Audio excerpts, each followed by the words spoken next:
இப்போது நிறைய கஸ்டமர்ஸ் கேட்குற கேள்வி பார்த்தீங்கன்னா, அடுப்புக்கு யூஸ் பண்ணக்கூடிய ப்ளோயர். இப்போ இந்த ப்ளோயர் பார்த்தீங்கன்னா 6 இன்ச் அடுப்புக்கு யூஸ் பண்ணக்கூடிய பெரிய ப்ளோயர் இது. ஸோ இந்த மாதிரி ப்ளோயர்ஸை வந்து நம்ம பேட்டரியில் யூஸ் பண்ணலாமான்னு கேட்குறாங்க. யூஸ் பண்ணலாம். அதோடைய மெத்தட் தான் நான் இங்கே சொல்லியிருக்கேன். நீங்கள் பேட்டரி வாங்கினீங்கன்னா அதோடு சேர்த்து ஒரு சோலார் சார்ஜ் கண்ட்ரோலர் ஒன்று வாங்கணும். அதுக்கப்புறம் தான் பேனல் நீங்கள் கனெக்ட் பண்ணணும். இப்போ நான் எப்படின்னு காமிக்கிறேன் உங்களுக்கு. இதில் பார்த்தீங்கன்னா இதில் 3 லைட்டிங்ஸ் இருக்குது. இப்போதைக்கு கனெக்ட் பண்ணவே இல்லை.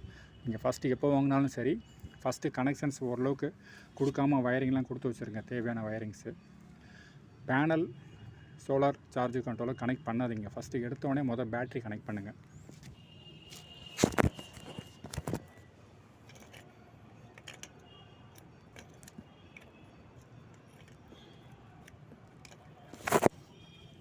இப்போ பேட்டரி கனெக்ட் பண்ணதில் பார்த்தீங்கன்னா லைட்டு வந்து உங்களுக்கு அந்த பிளிங்க் ஆகும்.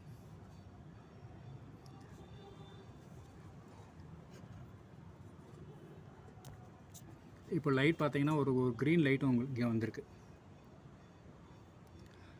இப்போ என்ன ஆகுதுன்னா அந்த சார்ஜ் கண்ட்ரோலர் வந்து சார்ஜ் ஆகிட்டுருக்கு. அதாவது ஓரளவு அந்த சிஸ்டம் வந்து ரெக்கனைஸ் பண்ணுது பேட்டரியை நம்ம யூஸ் பண்ண போகிறோன்னா. ஃபஸ்ட்டு ஸ்டெப்பே பார்த்தீங்கன்னா பேட்டரி தான் கனெக்ட் பண்ணணும் எப்போயுமே. அப்போ தான் பார்த்தீங்கன்னா நெக்ஸ்ட் எல்லா ஃபங்க்ஷன்ஸும் கரெக்டாக இருக்கும்.